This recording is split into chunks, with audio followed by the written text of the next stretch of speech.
Saudações fraternas, irmãos e irmãs. Estamos de volta com 30 minutos com a palavra. Hoje, um momento importantíssimo na história da igreja. Os discípulos que receberam o poder do Espírito Santo agora vão cumprir a promessa e o mandamento de Jesus. Vão ser testemunhas da ressurreição. Oremos. Rogamos, Senhor, a Tua bênção sobre nós. O mesmo Espírito que encheu a igreja naquele dia, venha nos encher de sabedoria e poder para entendermos a Tua palavra, em nome de Jesus. Amém. Tomamos o nosso estudo com o versículo 14 do capítulo 2 de Atos. O Espírito Santo desceu sobre o povo que estava no cenáculo, os 120 mais ou menos, e eles exuberantes, recebendo um dom magnífico de poder anunciar as grandes obras de Deus na língua de todos que habitavam ali, estão aparentemente em público agora, cercado de pessoas que estão dizendo: nós estamos ouvindo cada um falar em nossa própria língua materna. Como pode ser isso? E estavam dizendo: puxa vida, são só galileus, como é que eles sabem tudo isso? E outros estavam zombando, né? Dizendo: estão embriagados. Mas agora vem um discurso de Pedro, discurso nada, sermão mesmo, anúncio. Versículo 14. Então se levantou Pedro com os 11 e, erguendo a voz, advertiu-os nestes termos: varões judeus e todos os habitantes de Jerusalém, tomai conhecimento disto e atentai nas minhas palavras. É uma introdução simples, mas direta, dizendo: eu tenho alguma coisa para dizer. Olha, varões judeus e todos os que habitam, haviam prosélitos também, haviam pessoas que não eram cristãs, que não eram judias. E ele diz: tomai conhecimento disto e atentai nas minhas palavras, escuta o que eu vou falar. Estes homens, versículo 15, não estão embriagados como vim dispensando, sendo esta a terceira hora do dia, são 9 horas.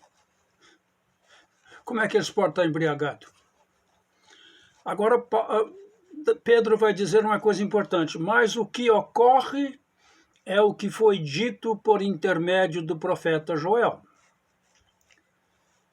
Pedro vai citar uma profecia de Joel, o profeta do Antigo Testamento, e ele vai dizendo: aquela profecia está sendo cumprida agora, na sua frente. Foi dito por intermédio do profeta Joel, e agora ele vai falar. Esta era a profecia. E acontecerá nos últimos dias, diz o Senhor, que derramarei do meu espírito sobre toda a carne. Vossos filhos e vossas filhas profetizarão, vossos jovens terão visões e sonharão vossos velhos, até sobre os meus servos e sobre as minhas servas derramarei do meu espírito naqueles dias, e profetizarão. Mostrarei prodígios em cima no céu e sinais embaixo na terra, sangue, fogo e vapor de fumaça. O sol se converterá em trevas e a lua em sangue antes que venha o grande e glorioso dia do Senhor. E acontecerá que todo aquele que invocar o nome do Senhor será salvo. A pregação do Evangelho no livro de Atos, e desde então, sempre vai recorrer à profecia do Antigo Testamento, especialmente aquelas profecias que anunciavam a vinda do Messias, mas esta aqui é uma outra coisa. Ele diz: acontecerá nos últimos dias. Interessante que Joel não disse nos últimos dias. Joel disse naqueles dias. Mas Pedro está dizendo: estes dias agora são os últimos dias. Na realidade, nós podemos dizer que deste momento, de Pentecostes em diante, surge eu não gosto de falar nova era, mas uma era nova, uma era que é chamada de o fim dos tempos, o começo do fim dos tempos.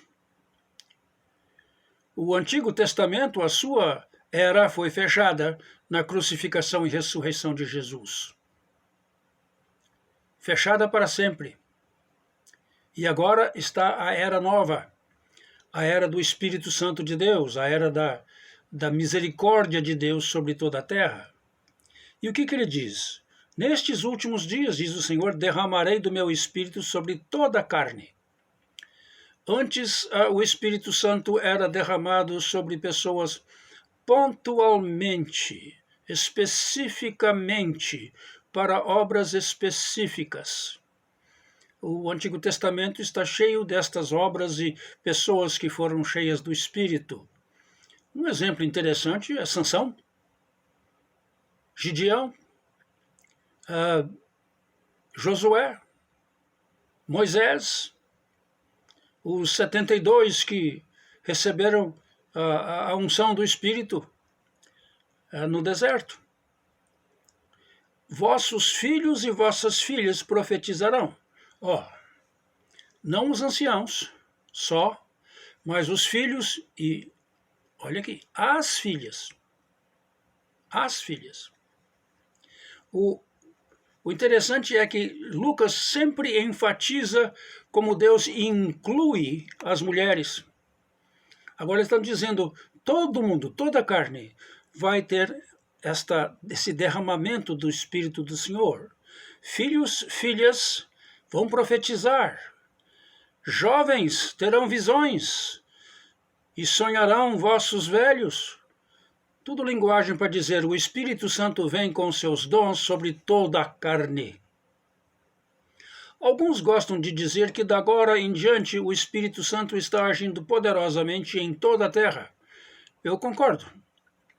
Toda a carne pode ser uma coisa universal, mas também pode ser para o povo de Deus. E aí continua o versículo 18. Até sobre os meus servos e as minhas servas derramarei do meu Espírito naquele dia. Os escolhidos de Deus e os escravos de Deus também receberão o Espírito naqueles dias e profetizarão.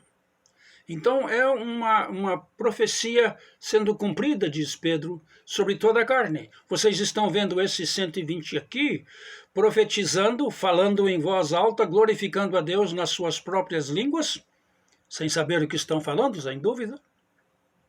Vocês estão ouvindo isso? Pois é, está sendo cumprido agora. Agora, quando fala de mostrarei prodígios no céu, em cima no céu e sinais embaixo da terra, bom, 50 dias antes, ou melhor, 53, 3 dias antes, aconteceu uma coisa interessante. O céu fechou na hora da morte de Jesus, antes da morte. Houve terremoto. Pode ser esse sinal. Agora, o fim dos tempos é profetizado aqui e está dizendo, Pedro está dizendo o que Joel profetizou vai acontecer. Começam agora o fim, nos últimos dias, nestes últimos dias vai ter isso aí. Agora, para mim, uma das frases mais lindas que tem aqui é 21. E acontecerá que todo aquele que invocar o nome do Senhor será salvo. Vai lá para Romanos 10, você vai ouvir essa mesma frase sendo repetida. Quem invocar o nome do Senhor será salvo. Invocar o nome do Senhor significa o quê? Eu reconheço que Deus é Senhor sobre minha vida. E eu clamo a Ele.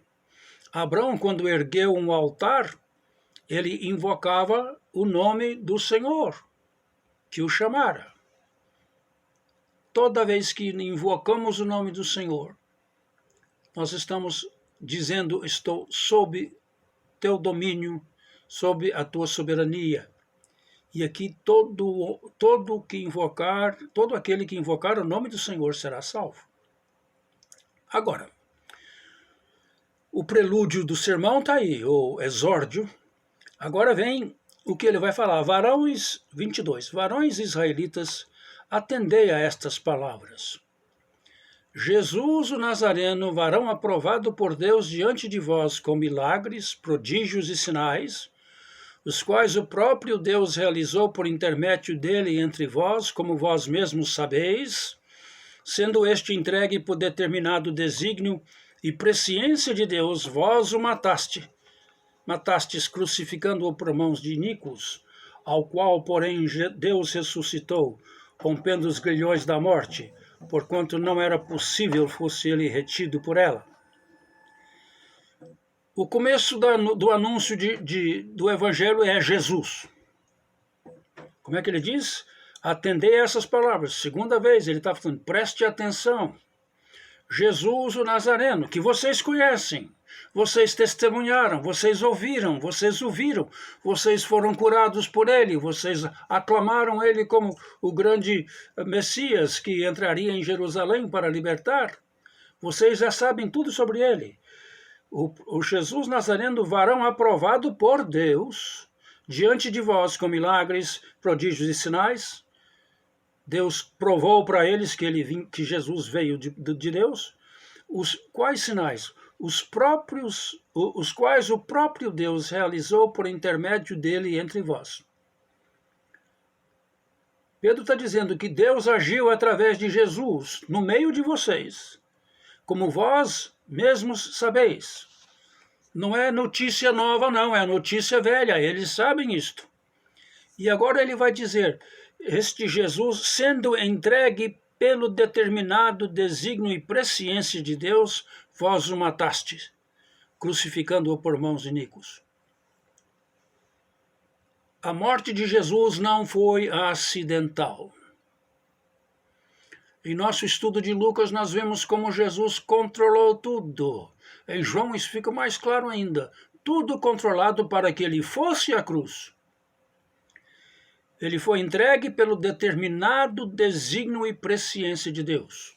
Deus estava no controle das circunstâncias que levaram Jesus à cruz. Difícil isso, porque muitos pensam, coitadinho de Jesus, foi morto quando devia estar vivo, etc. e tal. Não. Pedro está dizendo, ele morreu, foi entregue para a morte, por determinado desígnio e presciência de Deus. Deus sabia que ia acontecer. E o que aconteceu com ele? Vós o mataste. Não é a primeira vez em Lucas que nós vamos ouvir Pedro e João dizendo, vocês mataram o Rei da Glória. Vós o mataste, crucificando-o por mãos de iníquos. Quem? Os romanos. Agora, o que é que vai? Jesus, designado por Deus, morreu e agora ele vai o quê? Ressuscitar. Versículo 24. Ao qual, porém, Deus ressuscitou, rompendo os grilhões da morte, porquanto não era possível fosse ele retido por ela, pela morte. Deus ressuscitou a Jesus. Tá? Vocês serão minhas testemunhas, disse Jesus. Vocês não vão tentar ser minhas testemunhas. Vocês não vão praticar um pouquinho para ver se está certo e ser minhas testemunhas. Vocês não vão ser aqueles que de vez em quando vão testemunhar. Vocês vão testemunhar que eu ressuscitei. E ele está aqui fazendo isso.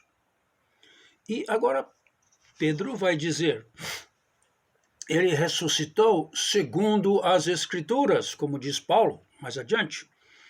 Porque a respeito dele diz Davi, diante de mim via sempre o Senhor, porque está à minha direita, para que eu não seja abalado. Por isso se alegrou o meu coração, e minha língua exultou. Além disto, também a minha própria carne repousará em esperança, porque não deixarás a minha alma na morte, nem permitirás que o teu santo veja corrupção. Fizeste-me conhecer os caminhos da vida e encher-me-ás de alegria na tua presença. Citando o Salmo, eu creio que é o Salmo 16, se não for é o 116, memória falha. Davi está dizendo profeticamente sobre o Messias, é o Messias que está falando. Diante de mim via sempre o Senhor, porque está à minha direita para que não seja abalado. Meu coração se alegra. ele vai falando sobre isso. Não deixarás a minha alma, minha vida na morte, nem permitirás que o teu santo veja a corrupção. No túmulo, Jesus não entrará em decomposição. No túmulo, no jardim, a ressurreição virá restaurar aquele corpo, para colocar aquele corpo num outro plano de vida, uma vida sobrenatural, uma vida eterna, uma vida da ressurreição. Jesus, a primícia da ressurreição. A primícia. O primeiro entre muitos irmãos, como Paulo nos ensina. Versículo 29, agora volta, depois que ele citou o profético Salmo de Davi, ele fala: irmãos, seja-me permitido dizer-vos claramente a respeito do patriarca Davi, que ele morreu e foi sepultado, e o seu túmulo permanece entre nós até hoje. Davi, diz Pedro, não estava falando de si mesmo, era do Messias que ele falava. Davi teve em sua boca as palavras do Messias. E, queridos, eu convido os que gostam dos Salmos para ler quase todos os Salmos que você puder, como se fosse Jesus falando. Orar os Salmos como Jesus orou. E você vai ver os Salmos tomar outra realidade na sua vida. Davi morreu, então ele não estava falando de si mesmo. Sendo, pois, profeta, versículo 30, e sabendo que Deus lhe havia jurado que um dos seus descendentes se assentaria no seu trono, prevendo isto, referiu-se à ressurreição de Cristo, que nem foi deixado na morte, nem o seu corpo experimentou corrupção. Ele está explicando o que estava falando Davi. Davi estava falando do Messias, a ressurreição do Cristo, ou de Cristo, do Messias. Quando fala Cristo aqui, nós pensamos em Jesus Cristo, mas Jesus Cristo significa Yeshua HaMashiach, Jesus, o Messias. Cristo é o Messias. Referiu-se à ressurreição do Messias, que não foi deixado na morte, nem o seu corpo experimentou corrupção, como o corpo de Davi experimentou. 32. Olha o dedo apontado. A este Jesus Deus ressuscitou, do que todos nós somos testemunhas. Todos nós aqui somos testemunhas disso. São 120 pessoas que não estão mentindo. 120 pessoas que estão dizendo a verdade. 120 pessoas que estão dizendo: nós vimos o Cristo ressuscitado. Agora, ressuscitou, e aí? 33, desculpe. Exaltado, pois, à destra de Deus, tendo recebido do Pai a promessa do Espírito Santo, derramou isto que vedes e ouvis. Ele foi exaltado, está à destra de Deus, à direita de Deus, e recebeu a promessa do Pai, e derramou isto que vedes e ouvis. Quem derramou? Jesus, o batizador no Espírito Santo. João disse: eu batizo com água, mas este que vem após mim batizará vocês com o Espírito Santo e com fogo. Ele está exaltado. O Messias veio, morreu, ressuscitou, foi assunto ao céu e derramou agora o Espírito Santo, o que vocês estão vendo, estão ouvindo. Mais prova bíblica, versículo 34, porque Davi não subiu aos céus, mas Davi mesmo declara: disse o Senhor ao meu Senhor, assenta-te à minha direita, até que eu ponha os teus inimigos por estrado dos teus pés. O Senhor disse ao meu Senhor. Quem era o Senhor de Davi? Davi está dizendo: o Messias é o meu Senhor. E Deus disse ao Messias, Senhor de Davi: assenta-te à minha direita, até que eu ponha os teus inimigos por estrado dos teus pés. Usando o salmo profético Pedro está dizendo: o Messias está no céu, junto ao Pai.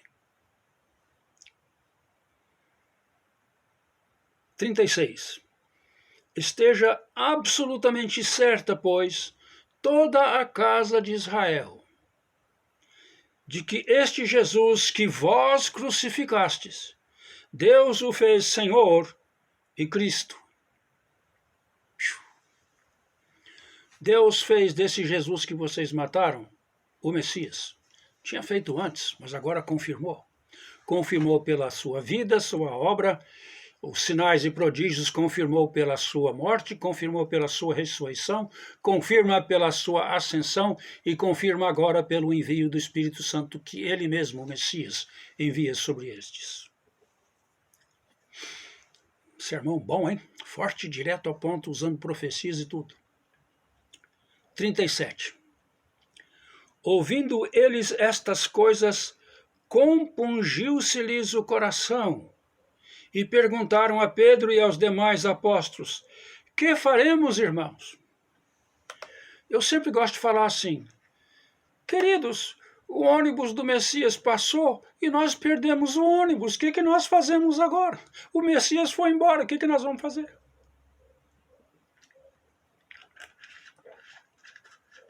Nós o matamos, nós o rejeitamos. Ele esteve no nosso meio, fez grandes obras, nós aclamamos ele e dizemos que ele era grande coisa, depois falamos: crucifica-o. Compungiu-se-lhes o coração. Arrependimento profundo. Que faremos? Agora vem para mim uma das maiores mensagens de toda a Bíblia, especialmente em Atos. Respondeu-lhes Pedro: arrependei-vos, e cada um de vós seja batizado em nome de Jesus Cristo, para a remissão dos vossos pecados, e recebereis o dom do Espírito Santo. Parte por parte aqui. Arrependei-vos. Não é sentir triste. É mudar a orientação da sua vida. Metanoia é a palavra no grego. Mudar a mente. Mudar a direção da sua vida. Vocês que eram contra Jesus, contra Deus, agora têm que estar a favor de Jesus e a favor de Deus Pai. Vocês agora vão viver vida nova porque vocês vão arrepender do seu pecado.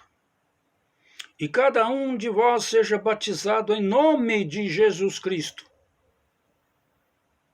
Aceite um mergulho nas águas de uma vida nova. O judeu sabia que era batizado. O batizado era para o prosélito, aquele que ia juntar-se ao judaísmo depois de muita preparação, circuncisão, etc. e tal. Ele era despido e colocado num banho muito profundo, mergulhado totalmente, e saía como se fosse uma criancinha nova nos olhos dos judeus. Lavava todo o pecado da sua iniquidade pagã. Seja cada um de vós batizados, como João batizou.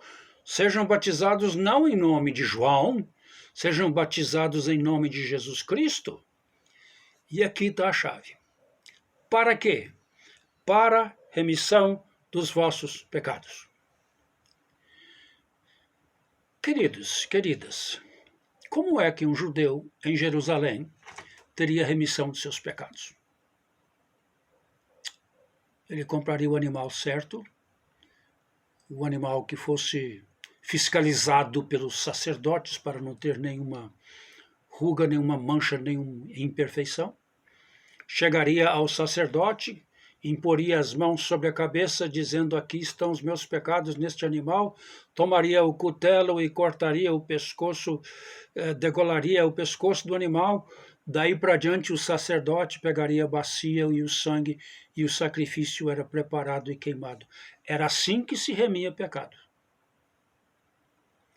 Mas a Igreja de Jesus Cristo em Atos está dizendo mais de uma vez. Jesus mesmo disse lá em Lucas 24, isto é para remissão de pecados, sem o sacrifício no templo. Nós não vamos encontrar no livro de Atos e em toda a literatura do Novo Testamento um cristão, depois de Pentecostes, que oferecesse um sacrifício para ter os seus pecados remidos. Remido significa alguém pagou o preço da minha escravidão ao pecado. Alguém pagou o preço para o meu pecado não cair sobre mim. Alguém pagou, e quem pagou foi Jesus Cristo. E quando eu sou batizado em nome de Jesus Cristo, os meus pecados todos são remidos, foram pagos. E qual é o resultado disso? E recebereis o dom do Espírito Santo. Não os dons. O grego fica fácil. Recebereis o Espírito Santo como dom. O grande presente será o Espírito Santo na sua vida. Como esses 120 que você vem aqui, vocês também receberão. Vocês receberão a alegria da presença de Jesus Cristo, em cujo nome vocês foram batizados, porque o Espírito Santo traz de Jesus a presença real dele.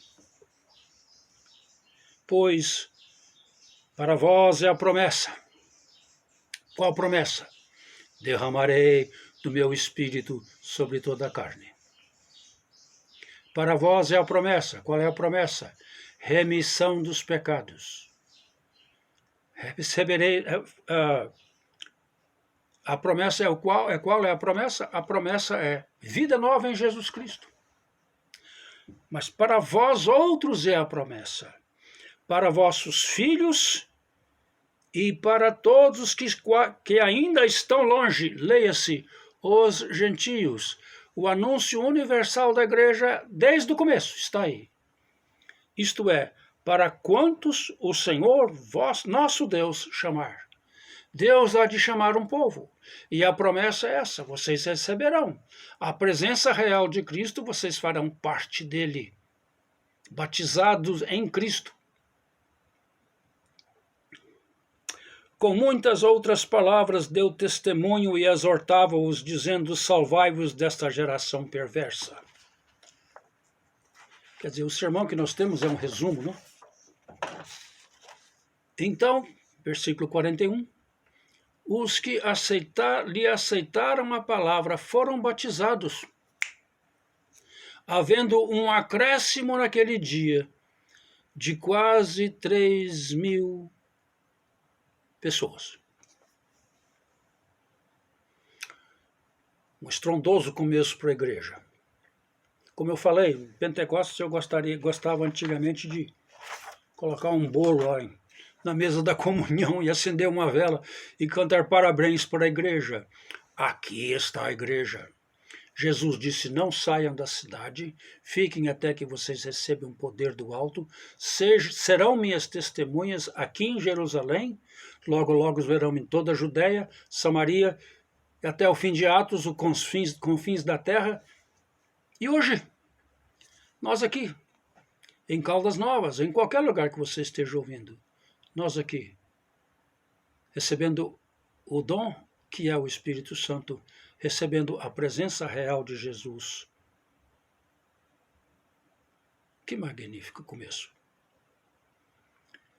Receberão dinamis, poder explosivo, forte, ativo, nada estático, nada ritual, tudo real, presente.